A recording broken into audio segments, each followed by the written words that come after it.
न कोई राजा था, न ही कोई दंड देने वाला था, क्योंकि कोई अपराधी नहीं था। ऐसा समय वैदिक काल था। ऐसी समाज रचना हमारे पूर्वजों चमार ने बनाई थी। गाँव के सभी आपस में बहन भाई के रूप में रहते थे। सभी एक दूसरे को चाचा चाची, दादा दादी, एक परिवार जैसा गांव जिसमें कोई गलत दृष्टि, कोई अराजकता नहीं। सभी एक दूसरे के सहायक आदर करते थे। आपस में अपनत्व का भाव था। ऐसे समाज की रचना थी महाभारत काल के प्रमाण। लेकिन समय बदला, जो समाज पुरातन हो जाता है, विकृति आना स्वाभाविक ही है। जबकि हिंदू समाज में हमेशा परिमार्जित करने की व्यवस्था थी। इसके बावजूद जो समाज के रक्षक थे, धर्मवीर थे, उन्हें षड्यंत्र करके पददलित किया गया। वे उपेक्षा के शिकार हुए। विदेशियों ने बड़ी ही योजना पूर्वक उन्हें हिंदू समाज से काटने का काम किया। हिंदू समाज समझ नहीं पाया। हमारे ग्रंथों में इस्लामिक काल में छेपक डालकर भ्रमित किया गया। हिंदू राजवंश परंपरा में प्रतिष्ठित चवर वंश के बारे में विदेशी विद्वान कर्नल टॉड ने अपनी पुस्तक राजस्थान का इतिहास में विस्तार से उल्लेख किया है। इस वंश का उल्लेख महाभारत के अनुशासन पर्व में मिलता है।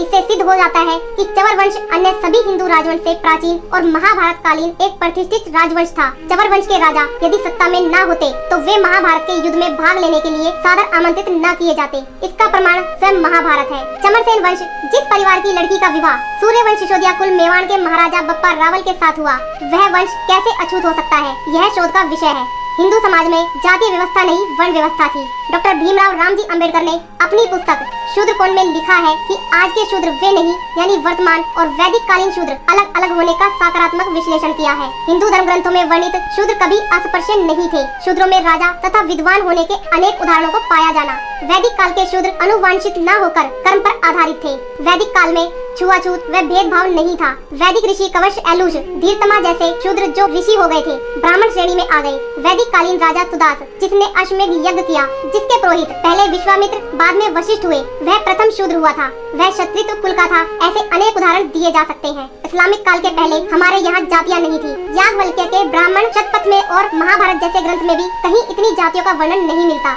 आर्य समाज के संस्थापक स्वामी दयानंद ने तो इस जाति व्यवस्था को एक सिरे से खारिज कर वर्ण व्यवस्था का पुरजोर समर्थन किया। स्वामी विवेकानंद ने भी इसे खारिज किया। तो यह कैसे और क्यों इन हिंदू समाज के धर्मवीरों को पददलित करने का प्रयास किया गया? चर्मकार जाति का राजवंशीय इतिहास एवं चवर वंशीय क्षत्रियों का विदेशी आक्रांता और शासकों द्वारा बलपूर्वक अवनयन अत्यंत विषमकारी है। इस्लामिक उत्पीड़न से अस्पृश्य दलित और भारतीय मुसलमान जातियों को बलपूर्वक बनाए जाने का साक्ष्यपूर्ण इतिहास मानो मध्यकाल हिंदू उत्पीड़न का सजीव चित्र प्रस्तुत कर रहा हो। मध्यकाल के उपरांत भारत के सामाजिक ताना बाना से मुसलमान, सिख, दलित एवं वनवासी यानी इन चार समुदाय का उदय होना अपने आप एक शोध का विषय था। स्वाभिमानी धर्म रक्षक एवं हिंदू योद्धाओं द्वारा विदेशी आक्रांताओं के समक्ष घुटने न टेकते हुए धर्म के मूल पर चरम कर्म स्वीकार करना उनके हिंदुत्व के प्रति प्रतिबद्धता को सहज ही अनुभव किया जा सकता है। दलितों ने धर्म परिवर्तन न करके तत्कालीन शासन एवं सत्ता से मिलने वाले लाभ को ठुकरा दिया। उनकी प्रखर इच्छा धर्म की रक्षा रही थी। वीरता का प्रमाण उत्तर प्रदेश तथा बिहार में कई स्टेट इस समुदाय के पाए जाते हैं। तो मध्य प्रदेश में जबलपुर के पास चवरसेन वंश का गढ़ आज भी विद्यमान है। स्वतंत्रता आंदोलन में चाहे इस्लामिक आक्रमणकारी, चाहे मुगल अथवा अंग्रेज, सभी विदेशियों से युद्ध में जिनका योगदान रहा,